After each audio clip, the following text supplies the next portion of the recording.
ఢిల్లీ కోటలో హైదరాబాద్ జెండా ఎగరేసింది. అంతేకాకుండా రసగుల్లాకు బిర్యానీ దెబ్బ ఎలా ఉంటుందో రుచి చూపించిన తర్వాత రసగుల్లా అబ్బా ఏంటి ఇంత దెబ్బ అన్నట్టు బిహేవ్ చేసింది.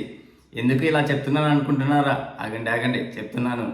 ఐపీఎల్లో భాగంగా 68వ మ్యాచ్లో ఈరోజు ఎస్ఆర్హెచ్ వర్స్ కేకేఆర్ మధ్య ఢిల్లీలోని అరుణ్ జైట్లీ స్టేడియంలో జరిగింది. ఈ మ్యాచ్లో బ్యాటింగ్లో మొదటి బంతి నుంచే విరగదీసడం మొదలుపెట్టారు. అలాగే బౌలింగ్లో చివరి బంతి వరకు పేకల వరకు కష్టాల్లో కొని తెచ్చుకున్నది కేకేఆర్. ఇక్కడ అంతేకాకుండా 110 పరుగుల తేడాతో ఘన విజయం సాధించింది ఎస్ఆర్హెచ్. దీంతో ఐపీఎల్ హిస్టరీలోనే రెండవ అతి పెద్ద విజయం నమోదు చేసింది ఎస్ఆర్హెచ్. గతంలో 118 పరుగులు ఆర్సీబీ మీద సాధించింది మొదటి ఘన విజయం అయితే ఇది సెకండ్ది పరుగుల పరంగా.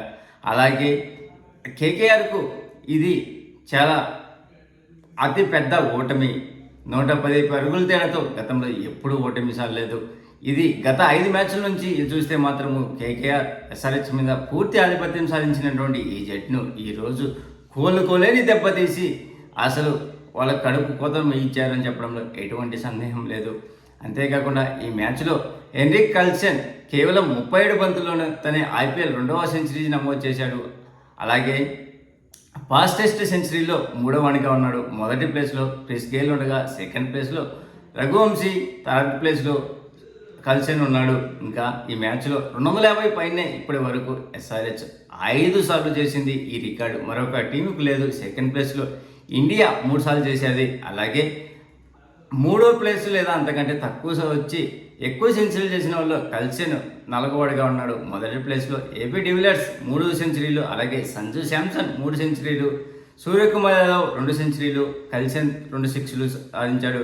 అంతేకాకుండా ఈ మ్యాచ్లో కల్సన్ ఏకంగా 9 సిక్స్లు బాదాడు. ఈ గతంలో ఎస్ఆర్హెచ్ టీం నుంచి అభిషేక్ శర్మ 10 సిక్స్లతో మొదటి ప్లేస్లో ఉంటే కల్సన్ సెకండ్ ప్లేస్లో ఉన్నాడు. అలాగే ఈ మ్యాచ్లో ఏకంగా ఎస్ఆర్హెచ్ 19 సిక్స్లు బాదాది.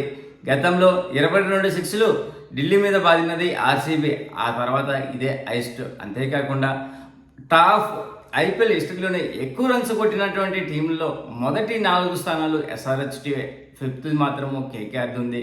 అంతేకాకుండా ఈ మ్యాచ్లో మొదటి నుంచే అద్భుతంగా రాణించింది కదా అని చెప్పాను కదా.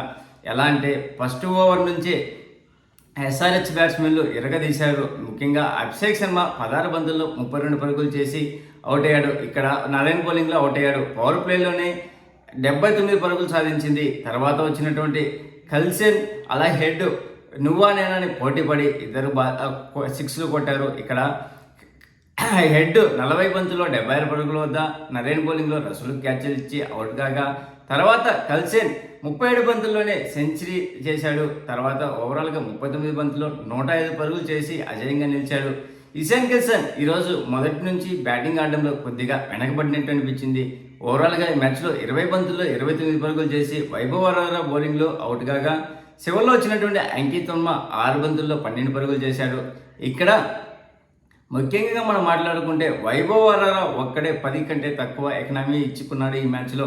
మిగతా వాళ్ళంతా అందరూ 10 పైనే. ముఖ్యంగా వైభవ్ వరారా 9.8 ఇస్తే నటరాజ్ 15 పరుగులు, అలాగే హర్షిత్ రాణా 13, నరేన్ 10, వరుణ్ చక్రవర్తి 18, రసూల్ 17 ఓవర్లు సగటున ఇచ్చుకున్నారు. ఓవరాల్గా 20 ఓవర్లకు గాను 278కి 3 వికెట్లు కోల్పోయినటువంటి ఎస్ఆర్హెచ్ భారీ టార్గెట్తో దిగినటువంటి కేకేఆర్ను ఆది నుంచి ఎస్ఆర్హెచ్ బౌలర్లు ఇరగదీశారు.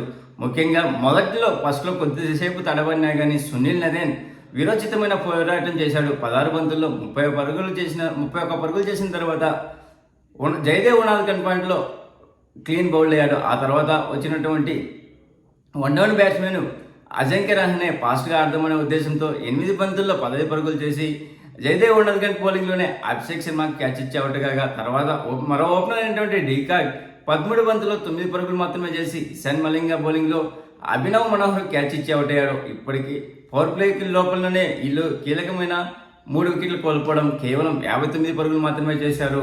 ఇక్కడ మెయిన్ మనము మాట్లాడుకుంటే తర్వాత వచ్చినటువంటి రఘువంశీ 18 బంతుల్లో 14 పరుగులు, ఆండ్రూ రసూల్ లక్అవుట్ కావడము, హర్ష్ దుబే బౌలింగ్లో, ఆ తర్వాత మనీష్ పాండే ఒక్కడే కొద్దిసేపు ఆడాడు. 23 బంతుల్లో 37 పరుగులు చేశాడు. అలాగే రమణ్దీప్ సింగ్ 5 బంతుల్లో 13 పరుగులు.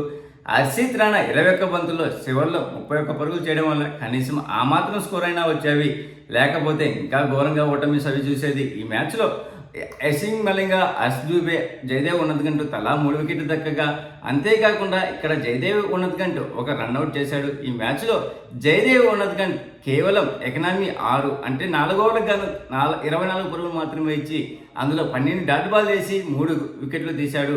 ఈ మ్యాచ్లో అద్భుతమైన సెంచరీ చేసినటువంటి కల్సన్కు man of the match award లభించింది. ఈ విజయంతో పాయింట్ పట్టికలో ఏకంగా 6th ప్లేస్కు దూసుకువచ్చింది SRH.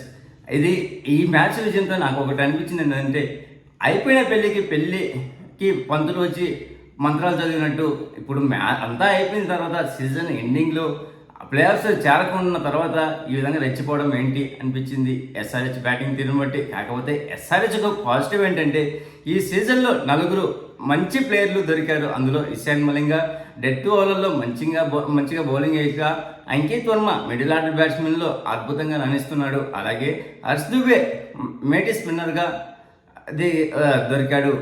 Please friends, like చేస్తే లైక్ చేయండి, కొత్తగా వచ్చిన వాళ్ళు సబ్స్క్రైబ్ చేయండి. Thank you. Signing off your Mahindra.